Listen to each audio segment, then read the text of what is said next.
You might have a basic understanding of Socrates, Pericles, drama, and the sciences.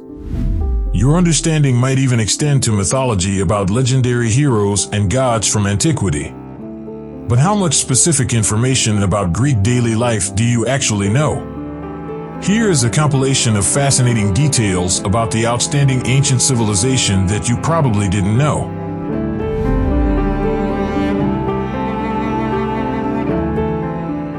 The ancient Greeks used to dilute their wine with water. Ancient Greek civilization was centered on wine. Even the pantheon contained the god Dionysus, the wine god. However, being intoxicated was regarded as arrogance among mortals. It was a practice best left to the barbarians. Only the god Dionysus was thought to be able to consume wine devoid of water without becoming intoxicated. It was possible for the mortal men to get aggressive and lose their heads if they did not water their wine. Reminds you of those Saturday evenings when you were younger, doesn't it? What did they do then? They were rehydrating their wine with water. They could consume a large amount of wine in this manner without getting intoxicated, or at least that was the plan. In the winter, they would put snow in their cups to conserve water. The typical serving would be equal parts wine and water. All ancient Greek monsters had a single mother. The majority of well-known monsters from Greek mythology shared a mother. Mother of the monsters, Echidna, was a hybrid of a woman and a snake. Echidna and Typhon, a monstrous serpentine giant, and her mate, attempted to dethrone Zeus as the ruler of the universe. Zeus was able to destroy them with the help of his thunderbolts, and as retribution, he buried Typhon beneath Mount Etna. Echidna and her offspring survived to confront numerous subsequent heroes. She had several descendants, including Cerberus, the three-headed dog of Hades, keeper of the underworld, Lernaean Hydra, the serpentine water monster slain by Hercules, Chimera, the fire-breathing hybrid creature, treacherous Sphinx, who would kill anyone who gave the wrong answer to a riddle, and Scylla, the legendary beast that devoured many members of Odysseus' crew during his adventures in Homer. That was the time. The Greeks of antiquity used stones as toilet paper. Many people might be surprised to learn that there was no toilet paper in ancient Greece. Before toilet paper was developed, people from many civilizations around the world used an almost limitless number of items. It consists of sponges fastened to rods, water, tree leaves, corn, coconut shells, sheep's wool, and sails for those who could afford it. But it may be argued that the ancient Greeks are what really set them apart. They utilized stones, pebbles, or ceramic bits for certain hygienic functions. Remembering this advice can be helpful if you ever run out of paper while camping in the woods or at a beach. It's possible that some ancient Greeks were colorblind. The Mediterranean Sea is referred to as a wine-dark sea by Homer in his two well-known works, the Iliad and Odyssey. Have you ever thought that the sea is the color of claret when you stare at it? Homer really utilizes the same colors to describe items that appear very different while simply naming a few color phrases. Mark Bradley, an associate professor of ancient history at the University of Nottingham, claims that color functioned in antiquity substantially differently from how it does today. He claimed that the Greeks understood color to be an object's apparent exterior shell.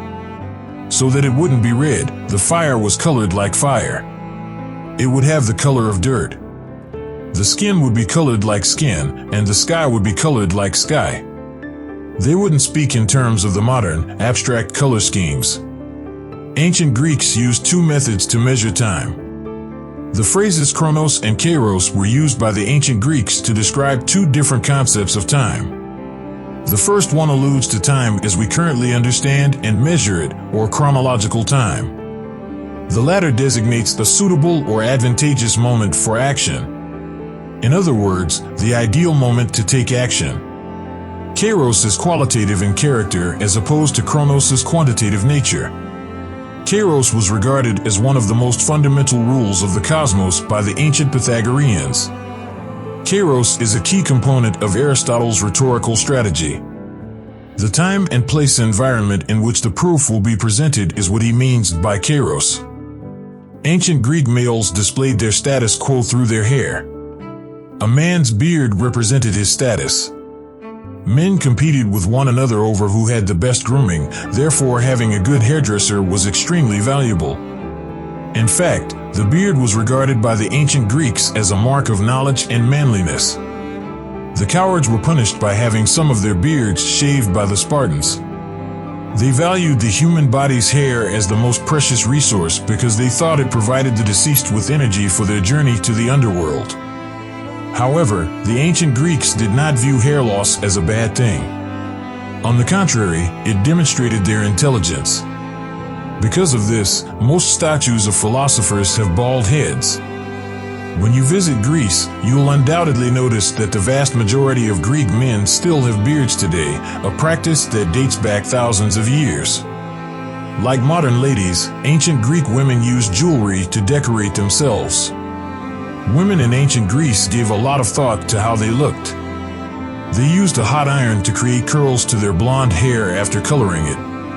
They used tweezers to remove their eyebrows, painted their faces white with lead carbonate, and used mineral and plant colors to highlight their features, especially their eyes. The selection of women's accessories was complemented with bronze mirrors, ivory combs, miniature perfume bottles, alabastra, and jewelry and cosmetic storage boxes, pyxides. Waxing was another common occurrence for them. They utilized creams, stones, tweezers, and razors made of flint.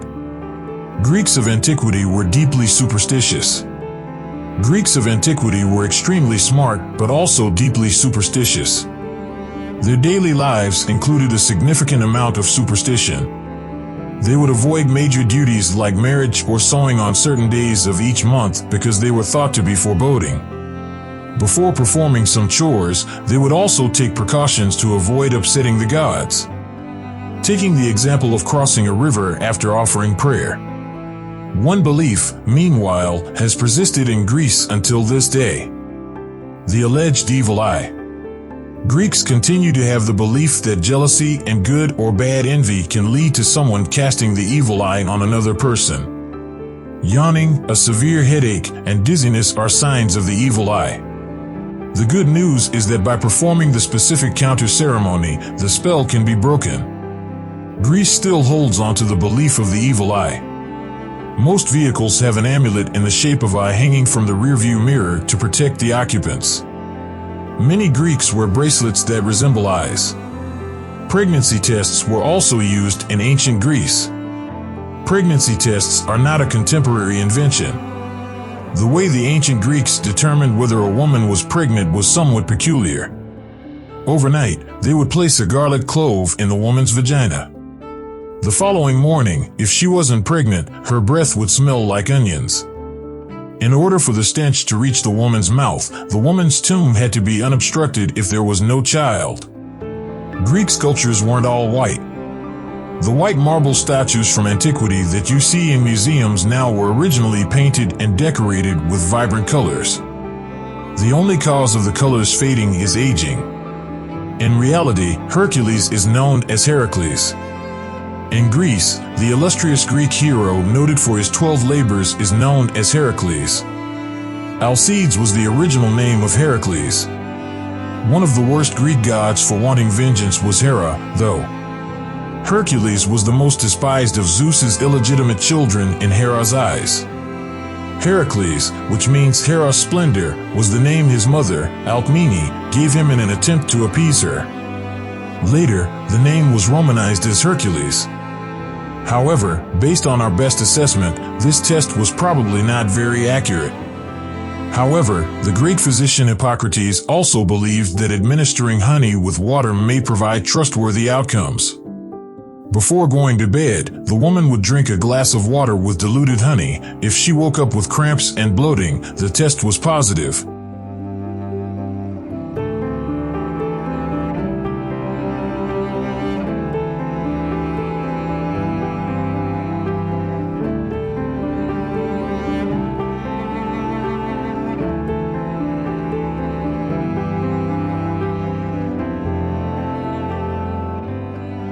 That was for today. Thank you for staying with us. Don't forget to like our video and subscribe to our channel.